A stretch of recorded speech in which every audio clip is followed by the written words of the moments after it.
Garage door operators have changed so much. You keep hearing this term, smart operator. Today we're going to find out what makes them so smart. Welcome to the Garage Authority Podcast, powered by A1. I'm your host, Jonathan Phillips, and today, nice little table smack, because JC's in here, and she makes fun of me every time that I do it. We are bringing on the MyQ guru of A1 Garage Door, the one and only Adam Orta. Had to do an episode back-to-back. You want to know why? Because this guy trains people on smart garage door operators. Day in, day out. Well, mostly we dedicate like a week to it, but this is the guy that's running it. This is the guy that approves the training programs. So whenever we're talking about smart garage door openers, who else are you going to bring on? We're going to bring on Adam because this is his baby. He knows more about MyQ than anyone. Honestly, he should probably work for Chamberlain and LiftMaster, but we have him at A1 and we're going to keep him. How you doing, brother? Good. Yeah? Good. Yep. You ready? This is your bag, dude. MyQ, fun, man. Yeah. I know a lot of guys have misconceptions about it, but man, I love MyQ, man. The ability to control most things in your home from an app, right? Now, most of it is primarily catered to the garage door for MyQ. I mean, but the innovations that MyQ is going to be coming out with, I'm just excited about it, man. Yeah, excited. Dude, it's you. Like every time they come out, I sometimes when we come on the podcast after like LiftMaster visits, and they're like, "Hey, we have this coming out," and I want to talk about it, but it's not there yet. Yep. There's some really big stuff coming out, but getting it down to more of the basics, what actually makes a garage door operator, opener, whatever word you prefer, smart? Basically, any operator that you can connect to the internet, right? Or Wi-Fi connectivity, right? Being able to control your door when you're not even home, not even in the same state. So long as your operator's connected to a Wi-Fi connection, you're able to open and close your garage door. So like no more having to give friends or family codes to your garage door or anything like that. They can call you when they arrive there and just open it up for them. Right. And then even now with package deliveries, I mean, with Porch Pirates and all that, the team up that they have with Amazon to be able to open the door for the delivery driver when they arrive, and then it closes and they can't even leave until it actually closes, which is much more huge security for that, right?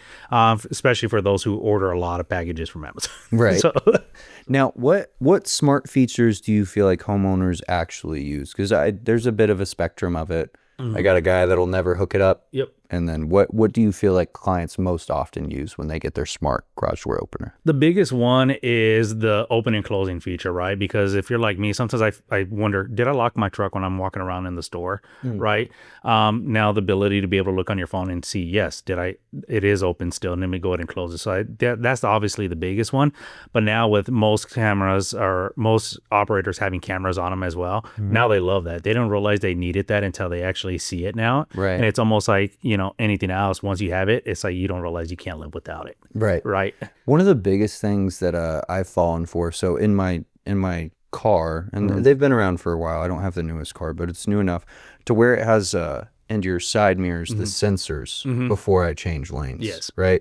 And I always like, that's whatever. But I can't tell you how many times in a blind spot, you know what I mean, some sort of like part of the A-frame or A-arm, to where I was about to, and I see that sensor, and I'm like, wait, there's someone there? And then I wait a little bit, and they pull up. I'm like, oh, I didn't see anybody. And then I have to get in another car that doesn't have that. My senses go way through the roof, because I'm just like, I've gotten so used to this safety feature, or even a backup camera on the truck, like all these things. If I get in something that doesn't have these new safety features, these new security features, I'm like, wow, I've really gotten used to this. This is nice. And before I didn't think I needed it. Yeah. No, I mean, especially with the MyQ app, the ability to have alerts happen on your phone real time. You can set up notifications to be able to say, hey, let me know when somebody's, like, especially the camera, like people detection, animal detection, just any motion. Now it's like, hey, now I'm getting those real-time alerts.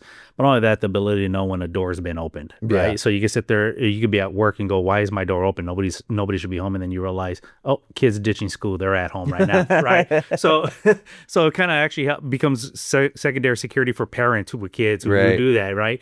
But not only that, the alerts to let them know, hey, you got an error code on your safety sensors aren't lining up, especially after an Amazon delivery driver. What's going on? Is there something blocking that safety eye? So when they start having those alerts and they don't have that, they kind of miss that. Right? Okay. It's like it's that immediate alert. Like your vehicle gives you an alert, like when, hey, time for an oil change. If you didn't have that alert, you're kind of going, is my vehicle okay? Yeah. You know?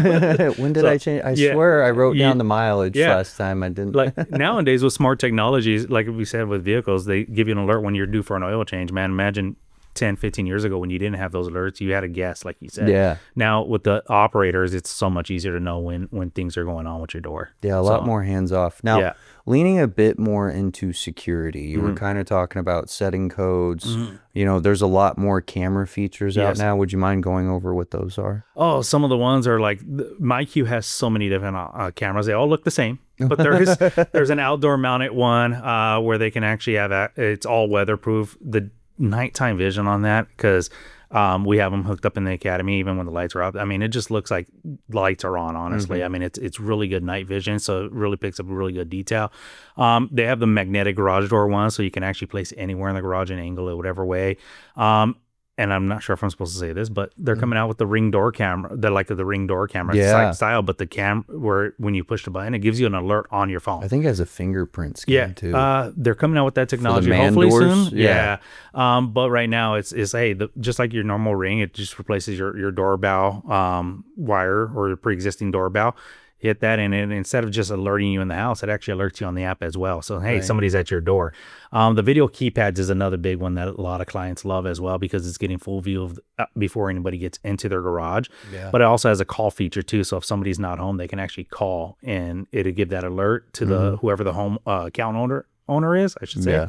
And then they'll pick up the phone and be able to have two-way communication, which even the cameras have as well. So you can actually have two-way communication with that particular person on the other end. So it's actually all the technology that are coming out is going to be amazing. Now, do you think there's some limits to integration? I'll give my opinion after you, but it's probably the same. Some of the limits is obviously going to be your Wi-Fi signal quality, right? I mean, you got to have a really strong quality of Wi-Fi signal. So the biggest thing we tell homeowners is make sure your signal can reach where you're going to have those devices, just like any Wi-Fi technology. As we all know, the minute you go away from home, your phone disconnects from your Wi-Fi at a certain range. Same thing with cameras. So I would say those are some of the limitations that you would have.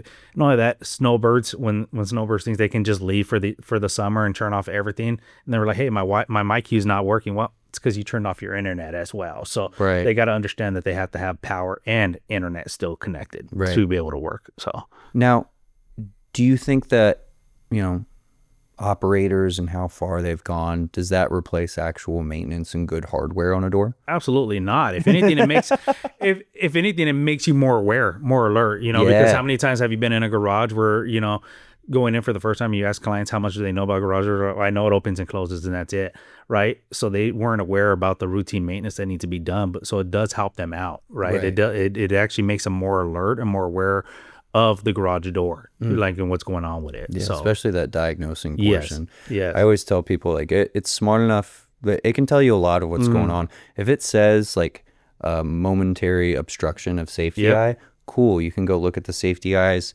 adjust them here and there, try and get that back aligned. My hard stop is when it says forces. Yeah. And they don't understand the benefit is that within the MyQ app, even if it gives you the force settings, and what I love about the safety eye one first is it tells the client when you actually hit the error, it gives an error code on the app. They select that error code and they can actually, the app will tell them where to find those safety eyes, because most clients are, I don't know where those are at, but it tells them where to find it, right? So they can actually check in and see. Yes. Yeah. And as far as force settings, what's neat about that, even if they're like, that's beyond my scope, there's a neat feature in the app that's add my dealer. And as long as they added their preferred dealer, such as A1, no more Google searching a garage door company. All they do is go connect with dealer, and it contacts the dealer right away. So A1, we get that phone call. Hey, got this error code that my app is telling me. Can I get somebody out here? So it makes it a lot easier. Yeah, that's especially cool. if they're at work or driving home. Right. They can just hit those buttons. It's just one click, and they're just making contact. So. Now, what do you think are the biggest misconceptions, reservations about this smart technology being in garage doors? I think the funniest one is always, it's just Big Brother watching me, trying to figure out a way to watch me. Oh, yeah. The government knows what's in my garage now. Government knows. Or, hey, you know what? Now that somebody can have access to my garage, I mean, with the new 3.0 technology in the MyQ, it's a lot harder to even access these garage door openers. No more of trying to program a remote in. hit that button, your neighbor hits the button at the same time. Now he has access to your garage. So that's what's neat about MyQ coming out, or Chamberlain in general, changing their security features as well.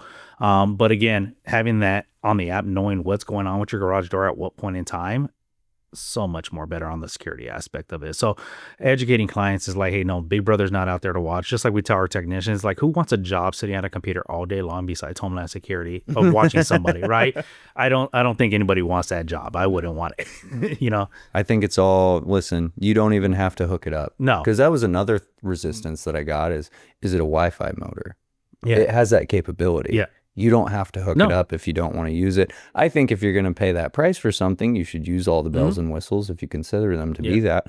But listen, man, like my favorite part is I don't want a smart opener and as they're looking up different operators on their smartphone. Yeah. And they have Ring cameras and they have everything else. Well, if you trust that, trust me, the security features and MyQ from Chamberlain are just if not more. Yeah, it's just an added feature. It's just like a smartphone. You know, some phones have certain features that others don't. The clients are going to cater to it.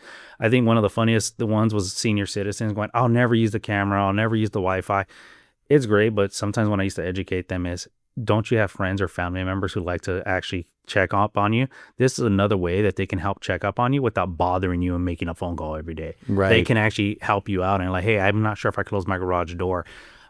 They can look at it and go close it for you. They can have access from wherever they're at in another state, right?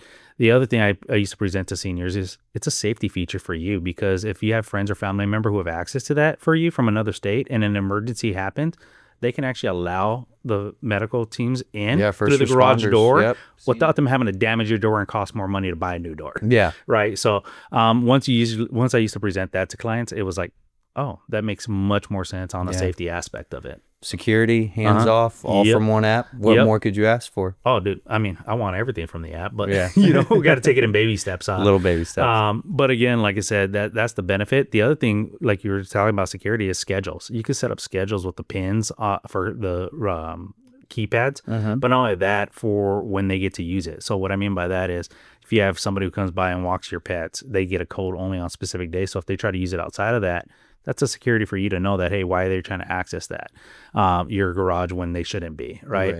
And then there's time frames when it's only going to allow for this amount of hours, right? So like home warranty people, they come in, they need to do a service. If you allow them to come in your home, it's only going to be allowed during a certain amount of time frame. Or if you're like me, like to mess with family and just deactivate their code and just watch them squirm over the camera. So those are always the fun features that you can do. Dude, MyQ is an amazing product. It's getting adopted more and more, thousands of people, hundreds of thousands of people a year. Yes. It is the future, just like Ring, just like smart anything in your home. I mean, again, coming out with the new technology, I'm so excited about. I'm waiting for it, like door locks and stuff like that. So, brother, thank you so much for coming on. Yep. Get MyQ. Aladdin, if you're going with Genie, I don't care. Just get a smart operator. Can I actually add something on that? Actually, MyQ, if with the hub, you can actually, if you want to keep everything the same, you can actually do a hub on a Genie motor and actually use MyQ with the Genie operator. There you go. Now, you're not strong-armed. You got options. You got options. Yeah. It's a beautiful thing. Brother, thank you so much for coming on.